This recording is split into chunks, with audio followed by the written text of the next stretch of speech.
నమస్కారం NS news కి స్వాగతం నా పేరు ఉషా ముందుగా ముఖ్యాంశాలు జగిత్యాల జిల్లా మెట్పల్లి ఇందిరానగర్ అంగన్వాడీ సెంటర్లో ఈ రోజు కార్యక్రమంలో భాగంగా ఆరోగ్యలక్ష్మి కమిటీ సభ్యులచే మీటింగ్ బాలింతలకు ఇంకా గర్భిణీలకు రక్తహీనత గురించి పోషక ఆహారం గురించి అవగాహన కల్పించడం జరిగింది మంచి ఆహారం తీసుకోవాలని తెలియజేయడం జరిగింది ఆహారం తీసుకునేటప్పుడు రెయిన్బో ఇంద్రధనస్సులో ఉన్నటువంటి రంగులు కలిగిన ఆహారం మన రోజువారీ దినచర్యలో భాగం చేసుకోవాలని తెలిపారు పోషకాహార మాసోత్సవాల్లో భాగంగా అందరికీ మంచి పౌష్టికాహారం తినాలని వివరించడం జరుగుతుంది. దీనిలో భాగంగా ఈరోజు కార్యక్రమంగా ఆరోగ్యలక్ష్మి కమిటీ సభ్యులచే మీటింగ్ పెట్టడం జరిగింది.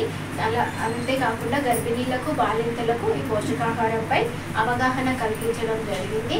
పోషకాహారం అంటే అన్ని రకాలు ఉన్నటువంటి ఆహార పదార్థాలు తీసుకోవడమే ముఖ్యం. అందులోనే భాగంగా ఇంద్రధనస్సు అంటే 7 రంగులు ఉన్నటువంటి ఆహార పదార్థాలు తీసుకోవడం వలన మనం పౌష్టికాహారాన్ని పొందగలుగుతాం. ముఖ్యంగా తెలుపు రంగు తీసుకున్నట్లయితే గుడ్డు, పాలు, కాలీఫ్లవర్ ఇలాంటి ఆహారాలు, ఎరుపు రంగు ఆహారం తీసుకున్నట్లయితే యాపిల్, స్ట్రాబెర్రీ, కర్బూజా, చెర్రీస్ ఇలాంటి ఆహార పదార్థాలను, పసుపు రంగు ఆహారం అంటే బనానా, పప్పయ్య లాంటి ఆహార పదార్థాలను, ఇంకా గ్రీన్ కలర్ అంటే ఆకుపచ్చని కలర్లో ఉన్నటువంటివి ఆకుకూరలు, కూరగాయలు, పువ్వ, జామ పళ్ళు ఇవన్నీ మన రోజువారీ ఆహారంలో భాగం చేసుకొని తినడం వలన పౌష్టికాహారాన్ని పొందుతాము.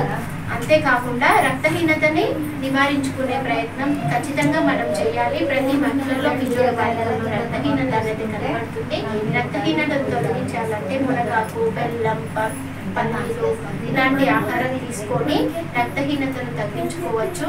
అందరూ కంపల్సరీ పౌష్టికాహారం తీసుకొని మంచి ఆరోగ్యం పొందాలని తెలియజేయడం జరిగింది. అంతేకాకుండా వ్యక్తిగత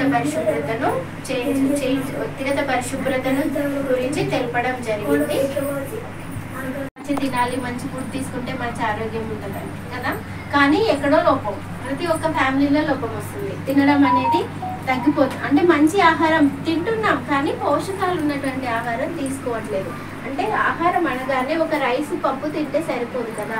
మన ఆహారంలో పండ్లు భాగం చేసుకోవాలి, పప్పులు చేసుకోవాలి, కూరగాయలు చేసుకోవాలి, ఆకుకూరలు చేసుకోవాలి, నట్స్ చేసుకోవాలి, మొలకలు ఉంటాయి. ఇలా అన్ని రకాల ఆహార పదార్థాలను కలిపి తిన్నప్పుడే మనకి పౌష్టికాహారం అనేది అందుతుంది కదా. అప్పుడే మరి ఆహారం అనేది అందితేనే కదా మనం అనారోగ్యానికి గురి కాకుండా ఉంటాం. ఇప్పుడు రక్తహీనత ఉంది, అందరి మహిళల్లో ఏముంటుంది? రక్తహీనత. ఫస్ట్ మనం హాస్పిటల్కి వెళ్ళగానే ఆడవాళ్ళకి ఏం చేస్తారు? రక్తం టెస్ట్ చేస్తారు, హెచ్బి టెస్ట్ చేస్తారు కదా. ఎందుకని? మనం వీక్ ఉన్నామని 100% నమ్మకం. అవునా? ఎందుకంటే మనకి ఫస్ట్ చాయిస్ ఏంటి? మనకి పీరియడ్స్ వస్తాయి.